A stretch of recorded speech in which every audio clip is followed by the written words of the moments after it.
Good evening. Welcome to Speaking Freely with Sally. I am Sally Buemi, the third selectman here in North Haven. I've been serving on the Board of Selectmen for 12 years, and I started this show back in 2019. And the focus back then was really on town affairs and town politics. The COVID pandemic abruptly ended my show back then, but in January of 2025, I decided to bring the show back with a new focus on nonprofit organizations and other unique businesses in town. The purpose was to highlight unique businesses and good citizens in our town doing wonderful things to make our community a better place to live. And so I hope that you have enjoyed the 6 shows that I've done thus far. Tonight, however, I am returning to the original format, and this will be a political show with emphasis on the upcoming municipal election, which will take place on November 4th. Mr. Frieda, our first selectman, is running unopposed, and so he will certainly be reelected. Along with Bill Piper, who will be reelected as the second selectman. But the real battle this year in the municipal election will be for the third seat on the Board of Selectmen, which is the seat I currently occupy. For this third seat, there will be a Democratic primary on Tuesday, September 9th, 2025. All of the usual polling places will be open from 6 a.m. to 8 p.m. There will also be early voting, with during days leading up to the September 9th primary day, and the early voting will all be at the rec center. But on actual primary day, September 9th, all of the normal 5 polling places will be open from 6 a.m. to 8 p.m. And I will be a candidate seeking re-election in that September primary. So I thought it would be appropriate tonight for this show to have a guest host for this evening, and I am proud to introduce Mary Lopresti. Welcome to Speaking Freely with Sally. Thank you, Sally. It's a pleasure to be here. Okay. Mary is not only the guest host, she is also my sister. So please, Mary, tell our viewers a little bit about yourself. Well, like you, Sally, I grew up in North Haven, and I graduated from North Haven High School in 1970. I then went on to college in Ohio, where I got a degree in biology. Upon returning to North Haven, I got a job at Yale University, but first I got married. And we decided to buy a house in North Haven, and we raised 2 boys, Michael and Stephen, who are also graduates of North Haven High School. So all the while, I worked at Yale University in the Department of Molecular Biophysics and Biochemistry for 40 years. I worked as a protein chemist. But enough about me, Sally. We're really here to talk about you. So my first question to you is, how did you become interested in government and politics? Well, thank you, Mary. My interest in government and politics was really born at the dining room table. As you know, we always ate together as a family every night. That was very important to our parents. That we eat together as a family. I'm sure you remember that. Yes. And we had to be on time and eat everything on our plates, that's for sure. That's for sure. Our dad was always engaging us in debate about local and mostly federal, national news. He was very interested in cultivating a discussion of current events. And this was the 60s and early 70s, and it was a turbulent time for sure. Mm-hmm. And there were certainly a lot of issues to discuss. Every night he would debate with us about politics, presidential elections, civil rights, the Vietnam War, of course, major point of discussion, very divisive in our country back then, Watergate. And he was really very inspiring to me, as I'm sure he was to you and our brother Michael. And I knew that I wanted to be involved no matter what I was going to do. So after I graduated from North Haven High School in 1974, I went off to UConn, and I served on the executive board of the campus-wide student government. That's how inspirational Dad was to me. Mm-hmm. Yep, he was to me too. Yes.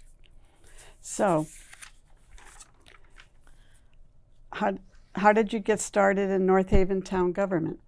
Well, I'll have to go back to my education first. I received my bachelor's degree at UConn in political science in 1978, and then I started a master's program, a master's in public administration, up at Storrs.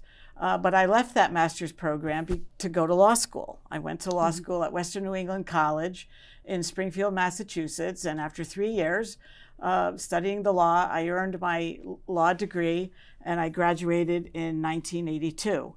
I then returned to UConn and completed my master's in public administration in 1983. So finally, after 9 years of college, I returned home, and I immediately started practicing at a law firm in New Haven. Almost immediately after that, I was contacted by the North Haven Democratic Town Committee, the DTC, and I was asked to run for town clerk tax collector. I was 27 years old and fresh out of college. So again, my father had always inspired me to get involved in government and politics, and I studied government and politics. So I agreed. I lost. But soon thereafter, I was appointed by the Board of Selectmen to serve on the Community Services Commission, which I did for 2 years. So that Community Services appointment was really my first government involvement. Okay. And then at the ripe old age of 29, I was elected to the Board of Finance. And I served for 4 years through 1989.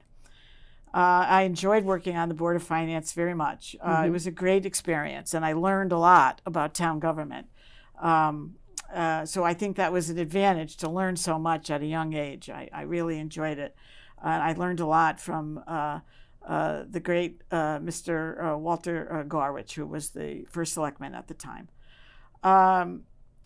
So after I completed my service on the Board of Finance, however, I had to leave politics simply because I was just too busy. I had opened my own law office here in North Haven. You might remember that. Yeah. It was very exciting. In Monowese, I opened that office in 1985. I'm still there at the same location in Monowese, and I was getting pretty busy. Also, I was very involved in girls and women's sports with the Park and Rec here in North Haven. Right. I was a coach, a sponsor. I played for years. You might remember. I remember coaching Marie and playing games almost every other night. Yes, I was always in some sort of softball uniform. And I enjoyed my softball career very much. So that took a lot of time. But most importantly, at that time, I was a primary caregiver for our mother, who was bedridden for decades with multiple sclerosis. She was living at home. And as her condition progressed and was worsened, Dad needed my help more and more. And so between my office and my other town, my athletics, and taking care of Mom, Right. who suffered from multiple sclerosis, I left politics in 1990.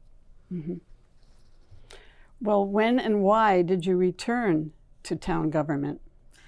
Well, Mom passed away in Yes. 2010, and my softball career mercifully ended in 2009 at the age of 52. And so all of a sudden, I had a lot more free time. It was really kind of strange for me. And I started paying attention to town affairs. I had always read, kept up in the newspaper about what was going on, but at this time I had enough free time to watch the meetings on NHTV and really pay a lot more attention. And I started getting interested. And I heard that there would be a major change in our budget referendum process. I heard that they were going to reduce the number of polling places to just one at the rec center. Before that, you had to go to your normal polling place, one of the 5 polling places. When I heard that it was going to be just down to one polling place, I really wasn't crazy about that idea. And so I contacted the DTC, the Democratic Town Committee. No one ever called me back, which I was a little disappointed. So in 2013, I petitioned for a Democratic primary, and I got enough signatures. Right, I remembered this. You helped me get signatures. I did, yes. It was hard work. You went in your old neighborhood, Yeah. door to door, Sentinel really, Hill. really hard work, and thank you for your help. So back in 2013, there was a Democratic primary, which I won with 70% of the vote. And as a result, I was elected to the Board of Selectmen that November of 2013. And I am currently serving on the Board of Selectmen, my 6th term, which is 12 years. And I am the longest serving Democrat on the Board of Selectmen. Well, what do you consider some of your greatest accomplishments? Well, I have to say that I really take pride in the fact that I work collaboratively with my colleagues on the Board of Selectmen. I believe I have earned their respect. As the lone Democrat, it is really difficult. You're in the minority, and it's often difficult to have an impact, to effectuate change. Perhaps other Democrats that are in the minority on other boards and commissions could relate to this. So it could be difficult to effectuate change. But I think over the years, I earned the respect of Mr. Frieda and Mr. Piper, and I think that they know that my top priority is always to do the best for the town. And one specific example that I'm proud of is that I've impacted, I think, some town ordinances that have come before the board. Ordinances have to go before the town meeting for approval, but we discuss them first at the Board of Selectmen meetings. And I have helped with the writing of, for example, the tax incentive ordinance, which is critical for attracting major economic development in town. And I also helped with the supernumerary ordinance back in 2018, which enhanced our school security. And I worked to pass the senior tax freeze. And I wrote many of the provisions in our first responder survivors benefit ordinance, which I'm very proud of. And I also worked on the volunteer firefighters stipend ordinance most recently. So in all of these examples, I worked collaboratively with my colleagues and the town attorneys, and I'm very proud of the fact that my suggestions for provisions and amendments of other provisions were actually taken into account and adopted, and ultimately the town meeting adopted and passed these ordinances. Okay. Can you explain a little bit about what exactly an ordinance is to our viewers? To the viewing public here? Yeah. Our town ordinances are like our town laws. Like at the state level, we have state statutes. Here in North Haven and other municipalities, we have ordinances that set our own rules. And according to our Board of Selectmen town meeting form of government, we, the Board of Selectmen, recommend town ordinances to the town meeting. They are the legislative body, and they make the final decision as to whether or not these policies, whatever it is, will be adopted and be enforced as law, really, in the town. So that's what an ordinance is. I'm also proud of the fact that I offer different viewpoints on the Board of Selectmen, and I think that's a good thing. I think healthy debate leads to better decision making. I do, on occasion, under certain circumstances, I will point out situations where I believe the majority party is not quite following our town charter or maybe not following state statutes, but that is really my job as the minority party representative on the Board of Selectmen. And I think that Mr. Frieda, who once served as third selectman, many of you might not be aware of that, he was the third selectman from 2007 to 2009. And I believe that he respects that role of a watchdog, if you will, that I play in this town government. I'm also very proud of the newspaper column that I write called I Was Just Thinking. I've written about 180 columns in the newspaper over the 12 years. I try to keep people informed. It is called I Was Just Thinking, so I do give my opinions, but mostly I'm trying to keep people informed about what's going on and, most importantly, encourage them to participate at town meetings or Board of Selectmen or Board of Finance meetings. I'm also proud of this TV show, and I look forward to continuing to do other programs where I could keep the folks informed about what's going on in town. I initiated the Poet Laureate program in North Haven. We now have our second Poet Laureate, and I served on both committees that selected not only our first Poet Laureate, but our new Poet Laureate. And I'm very proud that I was able to initiate that idea and that the Board of Selectmen agreed that it was a good idea. I also work very hard during budget season, attending all of the Board of Finance meetings, doing my best to help control spending in an effort to keep that mill rate as low as possible. Right. Also, I consider myself an environmentalist, and I always cared about the environment, and I was instrumental in the decision to remove a bicycle obstacle course that was constructed, and it was going to be even extended at Peters Rock. You I remember that. You're a native North Havener. You know Peters Rock, a beautiful hiking trails and park. So I encourage people to go and hike Peters Rock.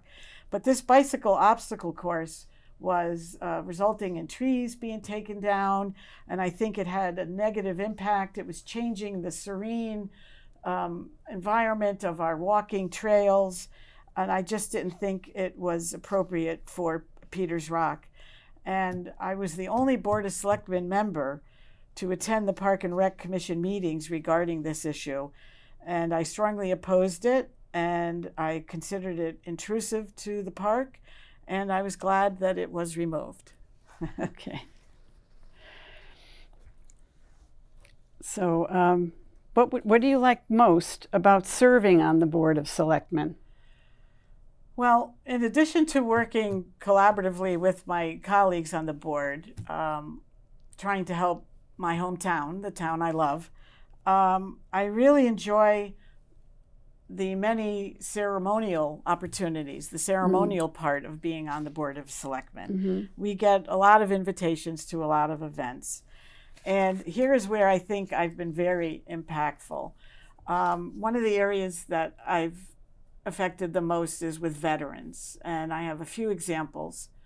Back in 2015, it was the 70th anniversary of the end of World War II.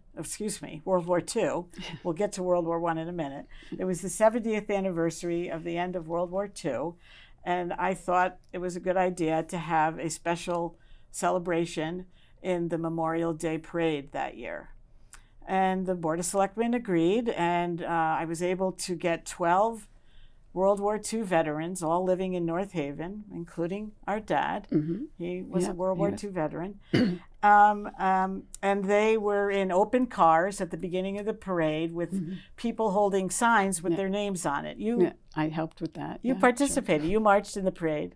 Sure. Yeah. I think you held Dad's name. I think I did. And it was just a very moving experience, I thought. And it was wonderful. As you guys rounded the corner onto the green, the applause was amazing. It was very thunderous applause. Right.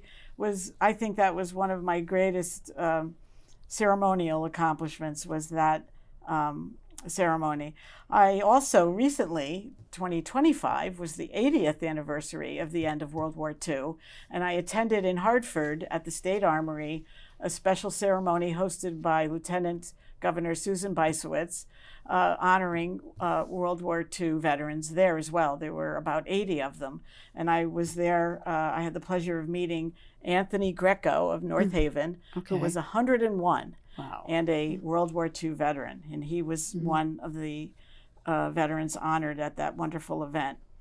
This year was also the 50th anniversary of the end of the Vietnam War. And I again organized a tribute in the Memorial Day Parade. I worked with Second Selectman Bill Piper. We got a banner, and he and I walked with the banner. We had a little trouble with the wind, but we walked with it with a flatbed truck behind us that had some Vietnam veterans, and again, they were enthusiastically applauded. And in 2018, that was the 100th anniversary of the end of World War I, and again, myself and Bill Piper, I had initiated the idea of a special ceremony on the green on Veterans Day, and the Board of Selectmen agreed, and we were able to read the names of all of the North Haveners who served in World War I.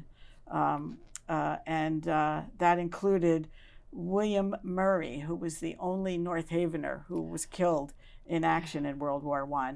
And I was able to locate a descendant of him, of his, a great niece, and she attended. And so it was a very nice ceremony. So people should know that the American Legion Post 76 is called Murray Reynolds, in part named after William Murray, who was the only North Havener killed in World War I.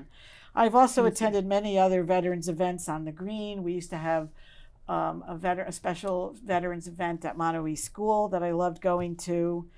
I initiated 9/11 ceremonies on the green in 2016, the 15th anniversary, and again, a 20th anniversary in 2021.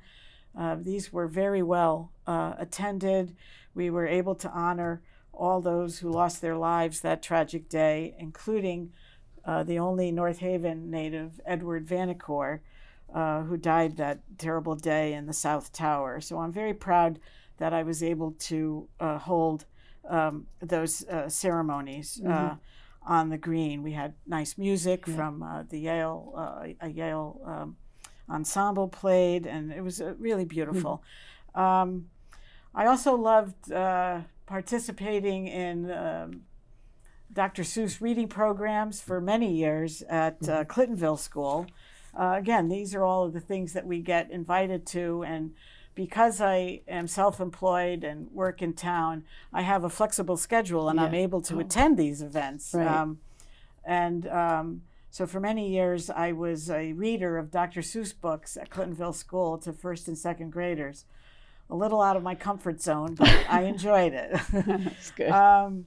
And also like Flag Day celebrations at Monterey School, very exciting to see all the kids. I enjoy the Christmas tree lighting ceremonies, the menorah ceremonies every Christmas season, every holiday season, excuse me. One of my favorite days is opening day of Maxinoy. Oh, right, yeah. Sure. You've been to that. Been to many of those games, 12 years. 12 years we sat and watched those games on those very uncomfortable metal seats. But opening day was always great. I was there this year. I go to all of them. They're so exciting because the kids are so enthusiastic, and it's great as a member of the Board of Selectmen to participate and to speak and encourage the kids at those ceremonies. One other ceremony that I was able to initiate was for a Ukrainian family, a refugee family that was sponsored to live here in North Haven. It was a husband and wife, and they had a teenage boy who was attended and graduated from North Haven. But that first year they were here, that first Christmas season, I came up with the idea of holding a Christmas party for them at the town hall. And that was really nice. We got them some gifts, we had refreshments. I think they were really moved by the welcoming sense that they felt.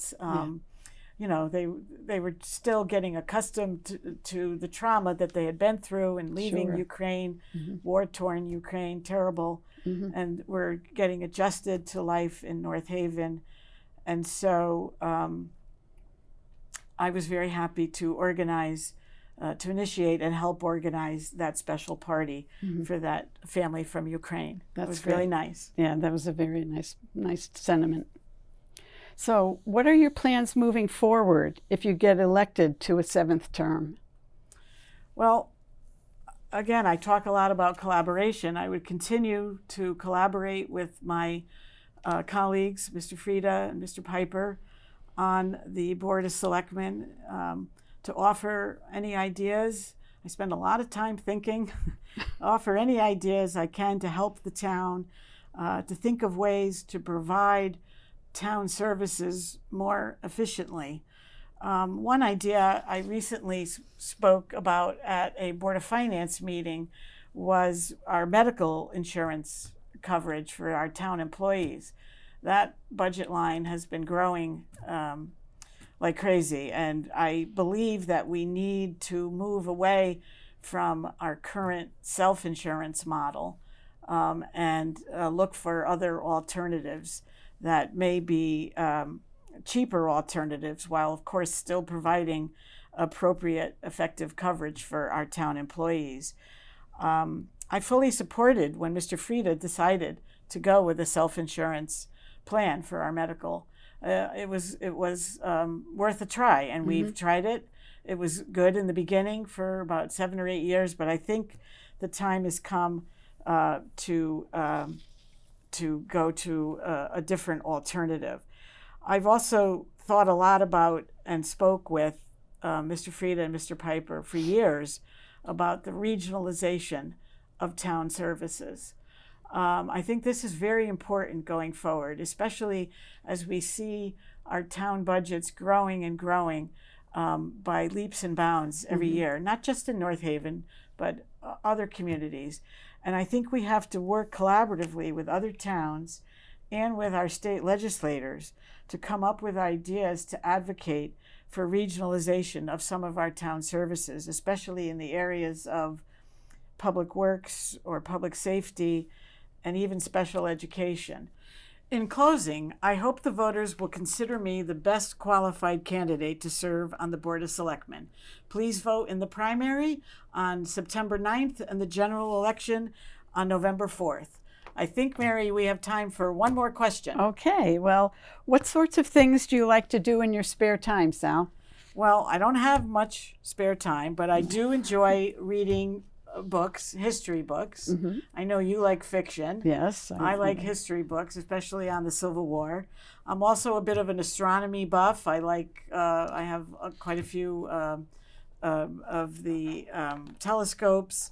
I enjoy playing the drums. I'm a very amateur drummer. I think I inspired your son, Stephen, to play. Thank you so much for that. Yeah, you're welcome. I also enjoy cooking for family and friends. I'm not a gourmet cook like my sister. No. But I'm okay, especially with Italian food. Okay. I'll match my eggplant parm with yours. All right. Okay. And you also won the sauce contest. I did win the family sauce contest. And I love watching the Yankees. And I love playing pinochle with my sister and our friends. Yes. That's always a fun night. We're always kibitzing, but kibitzing is part of pinochle. Worried that Grandpa's watching us, and yes, etc. Our grandfather taught us how to play. He was very strict. So we have a lot of fun playing pinochle, and we enjoy family and good friends. Food afterwards. And that's great. Thank you. Okay, so thank you for joining us on Speaking Freely with Sally, and we'll see you next time.